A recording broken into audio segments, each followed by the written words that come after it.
मर गया मर गया मर गया मर गया करम का माड़ा अनूप धानक मर गया मिलके बोलो आवाज नहीं आई मिलके बोलो कर्मचारी रोवे मजदूर रोवे मोटा गधा लंडा गधा मोटा सुअर डंडे मारो मांगनी मंदा क्या के मुकर गया हाय हाय। नमस्कार, आप सभी दर्शकों का स्वागत है RSN एक्सप्रेस पर और मैं हूं आपके साथ सोनिया।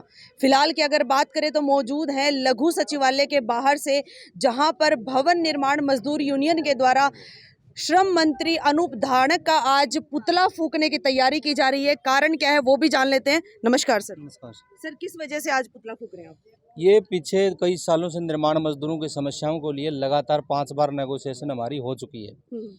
जी, 11 जुलाई को हमारा लिखित में समझौता हो गया था, चंडीगढ़ जो कमिश्नर के साइन भी है उसमें जी। उसके बाद अभी तक वो लागू नहीं हुआ। 20 दिन का समय उन्होंने मांगा था कि 20 दिन के अंदर अंदर ये लागू हो जाएगा धरातल पर, लेकिन अभी तक धरातल पर लागू नहीं है। मजदूरों की समस्याएं जो उस दिन थी वही समस्याएं आज खड़ी हैं। उनकी सुविधाओं के फार्म रिजेक्ट किए जा रहे हैं, मजदूरों का रजिस्ट्रेशन नया नहीं हो रहा है। लगातार हम पूरे शहर में देखें और कहीं कहीं देखें तो निर्माण स्थल पर लोगों की रोजाना घटनाएं घट रही हैं, साइड से गिर के पड़ के मर रहे हैं, जिसकी उसकी जिम्मेवारी जो सुरक्षा की है जो मालिकों पर पड़ती है या ठेकेदारों पर पड़ती है, तब दिक्कतें भी होती हैं। इसलिए रजिस्ट्रेशन करना इनकी जिम्मेवारी है। वो रजिस्ट्रेशन भी नहीं हो रहा है और वो जो किसी ने रजिस्ट्रेशन है जिन मजदूरों का, उनको जो सुविधाएं हैं कन्यादान की या कोई डेथ का फार्म है, किसी का मजदूर मर गया उसका, या कोई जॉब का है, स्कॉलरशिप का है बच्चों के लिए, वो 2-2 साल से पेंडिंग है। इसलिए मजबूर होकर आज हमने ज्ञापन भी दिया है। आज श्रम मंत्री का और मुख्यमंत्री का, दुष्यंत चौटाला का, तीनों का पुतला जला के आज से कार्यक्रम की शुरुआत करेंगे। पूरे हरियाणा सत्र का प्रदर्शन होगा 31 अगस्त का यहाँ श्रम मंत्री के निवास पर। पूरे हरियाणा लेवल पर तैयारी चल रही है। उसी कड़ी में हमारे आज सारे जिला में तैयारी है मजदूरों की। ज्ञापन में आपने क्या क्या मांगे अपनी ऐड की? देखिए, ये निर्माण मजदूरों का एक आंदोलन चला हुआ है पूरे हरियाणा के अंदर, क्योंकि निर्माण मजदूरों ने 1980 में एक आंदोलन शुरू किया था कि इनको सामाजिक सुरक्षा की गारंटी का कोई कानून बने देश के सतर पे, और 1996 में देश के सतर पे ये कानून बना जो 1 जनवरी 2007 से हरियाणा में ये लागू हुआ। उसके निरंतर बाद में जिस प्रकार से सोचा था कि सुरक्षा की दृष्टि से देखें तो सामाजिक सुरक्षा की गारंटी सरकार की ओर से मिलेगी, वो नहीं मिल पा रही है। और ऐसा नहीं है कि कोई फंड की कोई दिक्कत है, इसमें सरकार का कोई पैसा नहीं है। सरकार ने बोर्ड बना दिया, इंडिपेंडेंट बोर्ड है। जो भी 10 लाख से ऊपर का निर्माण करता है वो 1% उस बोर्ड में जमा कराना पड़ता है। आज हरियाणा बोर्ड में 3600 करोड़ रुपए है और वो टोटल मजदूरों के वेलफेयर के लिए है, और मजदूरों को कोई पैसा नहीं मिल पा रहा है। अभी तो सरकार ने एक CPS एक ऐप बनाया है, जिसके तहत उसने कर दिया, मतलब सेंटर प्रोसेसिंग सिस्टम जो कर दिया है CPS के नाम से, कि कोई भी मजदूर कहीं भी फार्म भरेगा, उस फार्म का पता नहीं होगा कि वो हरियाणा के किस ज़िले में गया है। वो तो किस ज़िले में गया है। इससे सबसे बड़ी समस्या ये आई है कि कोई भी अधिकारी अलग अलग ज़िले में अपना खुद का कानून बना के बैठा है। वो जब चाहे उसको कैंसिल कर देता है, उसको रद्द कर सकता है, उसके ऊपर ऑब्जेक्शन लगा सकता है, कोई पूछने वाला नहीं है। पूरे हरियाणा में असल में मतलब कानून नाम की कोई चीज़ ही नहीं है। जो एक्ट बना है 1996 में, उसके नाम की कोई चीज़ दिखाई नहीं दे रही है। इसलिए ये रोष है। हमने ये आज मांग किया है कि पिछले जो 11 तारीख को लेबर कमिश्नर की अध्यक्षता में जो समझौता हुआ है वो समझौता लागू किया जाए। कुछ ज़्यादा डिमांड नहीं है, सिर्फ यही है कि जो बैठ के बातचीत होगी, एक तय हो गया, वो लागू कर दिया जाए। सर, उस समझौते में क्या तय किया गया था? उस समझौते में ये किया गया है कि कोई भी मजदूर फार्म जो भरेगा, वो फार्म को हम 1 महीने से लेके 2 महीने तक, वो या तो कोई ऑब्जेक्शन है तो ऑब्जेक्शन लगा देंगे, वो मजदूर ऑब्जेक्शन दूर करके वो दोबारा से अप्लाई कर देगा, उसके खाते में पैसे डाल देंगे। तो अभी तक वैसा कुछ भी दिखाई नहीं दे रहा है। मतलब हम ये कह रहे हैं कि कन्यादान का जहाँ तक सवाल है, कन्यादान के फार्म भरते हैं, बेटी के बच्चा भी 2-2 साल का बच्चा हो गया, 3-3 साल का बच्चे भी हो गया, अभी तक कन्यादान का फार्म नहीं मिला है। मतलब ये दूसरा मैं ये कहना चाहता हूँ, ये कहा था कि पूरे ज़िले के अंदर हर ज़िले में एक विंडो हम खोल देंगे। उस विंडो पे कोई भी मजदूर अपनी शिकायत लेके आएगा, तुरंत वहीं उसका निपटारा हो जाएगा। यहाँ ये अपने राजगढ़ रोड के ऊपर कबीर छात्रावास है, यहाँ दफ्तर खुला हुआ है। मजदूर रोज जाते हैं, धक्के खा के वापस आ जाते हैं। मतलब मंत्री जी के नॉलेज में भी डाल दिया है, लेकिन या तो हमें ऐसा लगता है कि मंत्री जी की भी नहीं चल रही है, चला कोई और ही रहा है मंत्रालय को। हम उनको भी ये कहना चाहते हैं कि ये ठीक नहीं है। पूरे हरियाणा के अंदर 22 लाख मजदूर हैं, उनके आप इम्तिहान ना लो, नहीं तो आने वाले समय में कि एक बड़ा आंदोलन खड़ा होगा। जैसे किसान आंदोलन खड़ा हुआ था, हरियाणा के अंदर उस प्रकार का निर्माण मजदूरों का आंदोलन खड़ा होगा। क्या पहले भी आप इस तरह के प्रदर्शन कर चुके हैं? बिल्कुल इस तरीके के प्रदर्शन किए हैं। जब ही 1996 में एक्ट बना देश के अंदर, 11 साल बाद हरियाणा के अंदर बना, 11 साल लगातार इस प्रकार का हमने आंदोलन खड़ा किया है। और उससे भी ज़्यादा बड़ा आंदोलन भी इस बात के लिए हम खड़ा करेंगे कि वो कानून बन गया, उस कानून को सही ढंग से लागू किया जाए। इस बात के लिए हम आंदोलन खड़ा क्या करेंगे। अभी तक अपनी मांगों को लेकर के आप किसी से मिले हैं? हम श्रम मंत्री अनूप धानक से इसके घर पर 3 बार बैठक हो चुकी हैं और 3 बार चंडीगढ़ लेबर कमिश्नर के साथ बैठक हो चुकी हैं। 6 बार की दौर वार्ता हमारी हुई है। वार्ता में समझौता हुआ, इस आखिरी बार हमारा लिखित में समझौता हुआ है, लेकिन अभी वो लागू नहीं हुआ है। रजिस्ट्रेशन की उन्होंने कहा था कैंप भी लगाएंगे हम हर जिला वाइज, कोई कैंप नहीं लगा रहे हैं। जहाँ लेबर शेड की बात थी, लेबर शेड भी सुविधा हम करवाएंगे, लेबर शेड बनाएंगे, जहाँ मजदूर खड़े होते हैं वहाँ रजिस्ट्रेशन भी करेंगे, लेकिन न उनका रजिस्ट्रेशन हुआ न लेबर शेड की सुविधा हुई। लगातार मजदूरों की आए दिन घटनाएं घट रही हैं, मजदूर लगातार चक्कर काट रहे हैं। एक मतलब जिसने औजार का कोई बेनिफिट लेना है 5-6 हज़ार रुपये उसकी बेनिफिट ये जो है मिलेगा, और वो एक साल चक्कर काट रहा है। मतलब जिसको जितना मिलना है उससे ज़्यादा उसका किराया लग चुका है, उसकी दिहाड़ी अगर कैलकुलेशन करोगे तो उसको कोई फ़ायदा नहीं है ऐसी सुविधा, ऐसी स्कीम का। ये बड़ा मजाक मजदूरों के साथ कर रखा है। और ये कोई सरकार ने अपने कोई मतलब उससे पैसा नहीं देना, बोर्ड है इनका बाकायदा अलग से गठित है, उस बोर्ड से पैसा मजदूरों को मिलना चाहिए। सारी चीज़ें एक बाकायदा लिखी हुई है, लेकिन पता नहीं क्यों लागू नहीं कर रहा है। मुख्य तौर पर इस पैसे के ऊपर इनका नज़र है, इन पैसे को गड़ब करने की इनकी मोटा मोटी मंशा है। जिस तरह से बताया जा रहा है कि समझौता भी हो चुका है, लिखित में भी हो चुका है, फिर भी आपकी मांगे क्यों नहीं मानी जा रही है? 2 साल से लगातार है जी, कामगार जो है ना बड़ा परेशान है। फार्म भर देते हैं, ना कोई बेनिफिट मिल रहा है ना कोई, और वो चक्कर कटवा रहे हैं। तो मजबूर होकर ना मतलब ये फिर प्रदर्शन वगैरह करने पड़ते हैं। जी। सर, आप क्या कहना चाहेंगे इस बार में, किस तरह से जो है इनको इतना परेशान ये हो रहे हैं? बताया जा रहा है कि समझौता भी हो चुका है, लिखित में हो चुका है, मीटिंग भी हो चुकी है, 3 बार जाके घर पे भी मिल चुके, लेकिन उसके बावजूद भी आज दोबारा से ये प्रदर्शन करने पे आ गए।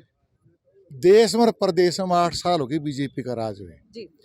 तमाम बड़े बड़े संगठनों ने आंदोलन किए, अलग अलग वर्गों ने आंदोलन किए, किसानों ने, मजदूरों ने, कर्मचारियों ने, विकलांगों ने, अलग अलग आंदोलन, बड़े बड़े आंदोलन हुए हैं।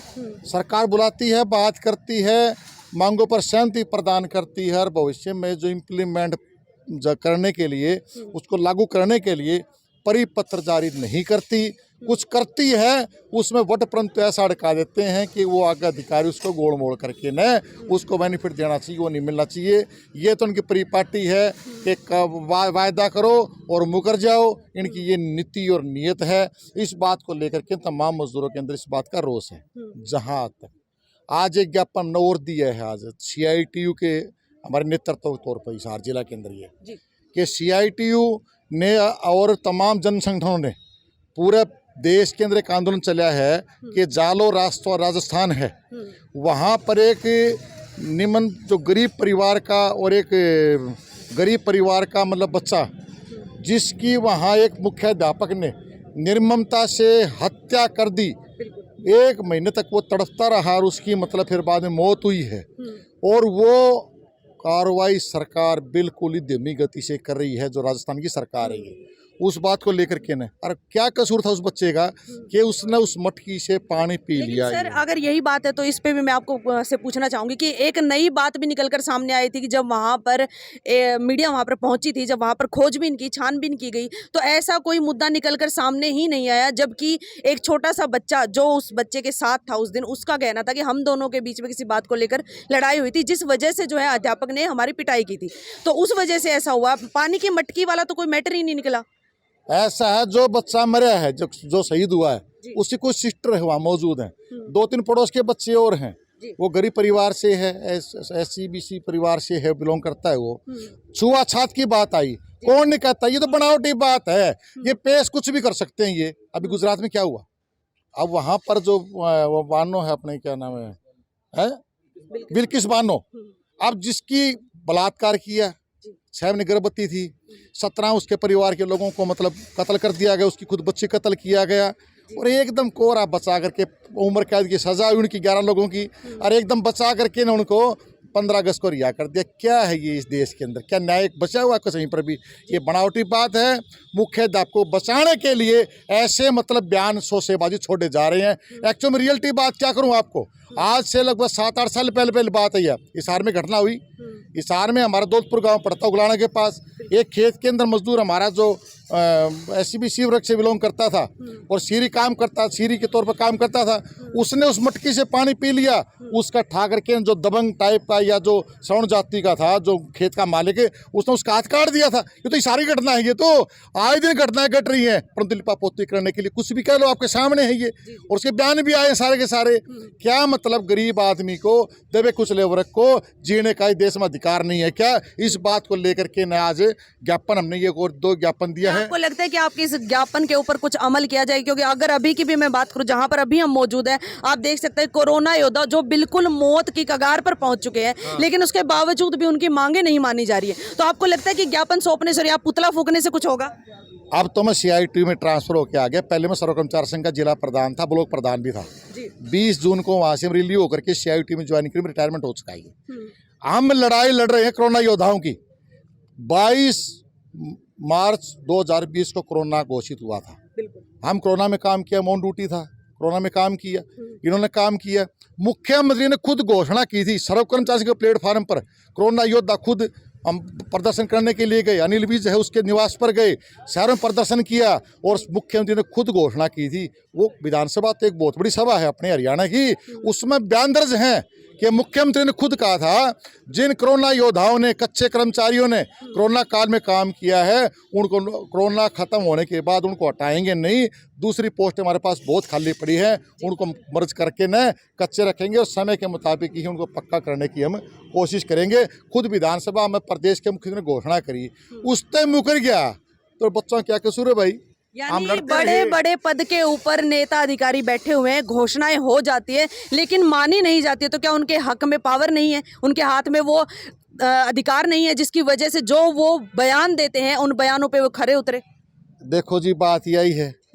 कहते थे कि पहले हमारे बड़े बुजुर्ग हैं, मेरे दादा परदादा हुआ करते थे, पंचायत हुआ करती थी, जिसने पंचायत में हाँ भर लेना वो कहता है सब कुछ बर्बाद हो जाए, मैं उस बात से मुकरूंगा नहीं। अरे तो के है, खड़ी चोट है नीला भैया, इज्जत आने जानी चीज़ है, बंदा ढीठ होना चाहिए।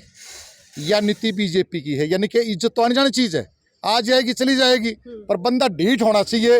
वो ढीठपना आज अगर जो आप पुतला यहाँ पर फूक रहे हैं, ज्ञापन भी आप सौंप चुके हैं, उसके बावजूद भी अगर आपके हक में जो है फैसला नहीं लिया गया, तो आने वाले समय में किस प्रकार की रणनीति लेकर चलने वाले? रणनीति की बात सुन लो आप। ये अब जालोर की घटना की बताऊँ बात, और उसके ऊपर हम कर रहे हैं।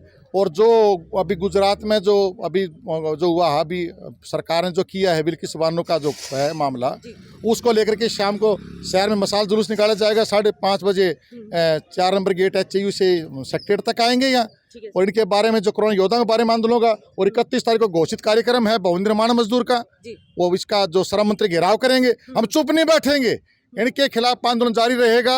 आंदोलन लड़ते रहेंगे जब तक सरकार नहीं मानती, हम पीछे हटने वाले नहीं हैं। अंत में बात कहना चाहता हूँ, 13 महीने किसानों का आंदोलन था, उन्होंने हमें बहुत बड़ा रास्ता दिखाया है और बहुत बड़ा हमें एक संदेश दिया है, एक रास्ता दिखाया, संदेश दिया है।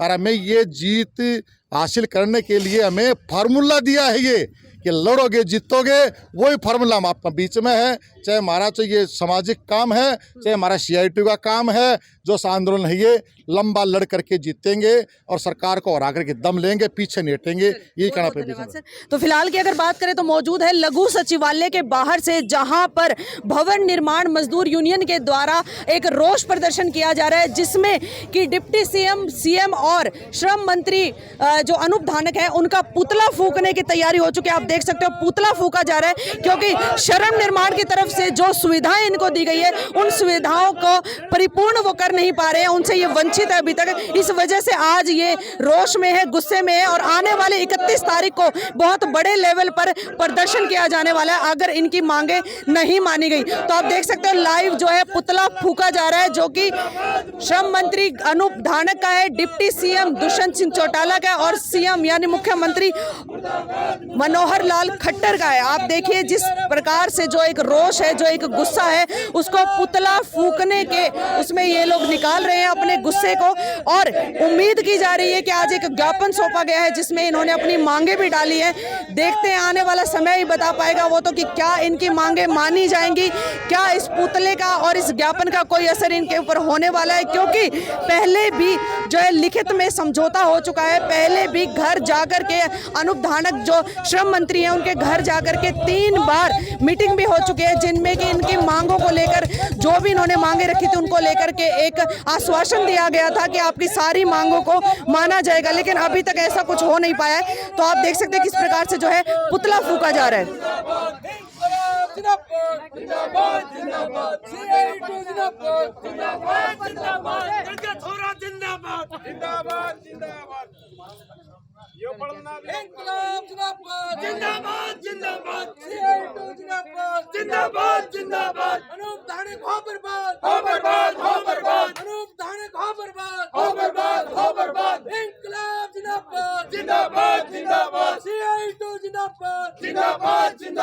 मजदूर एकता जिंदाबाद, जिंदाबाद जिंदाबाद, मजदूरों से वादा खिलाफी करें मुर्दाबाद, मुर्दाबाद मुर्दाबाद, इंकलाब जिंदाबाद जिंदाबाद।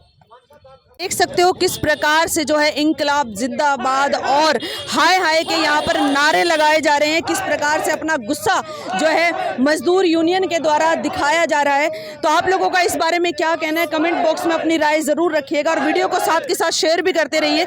मैं सोनिया किसी और खास अपडेट के साथ आप सबके सामने फिर से हाजिर होती हूँ। नमस्कार।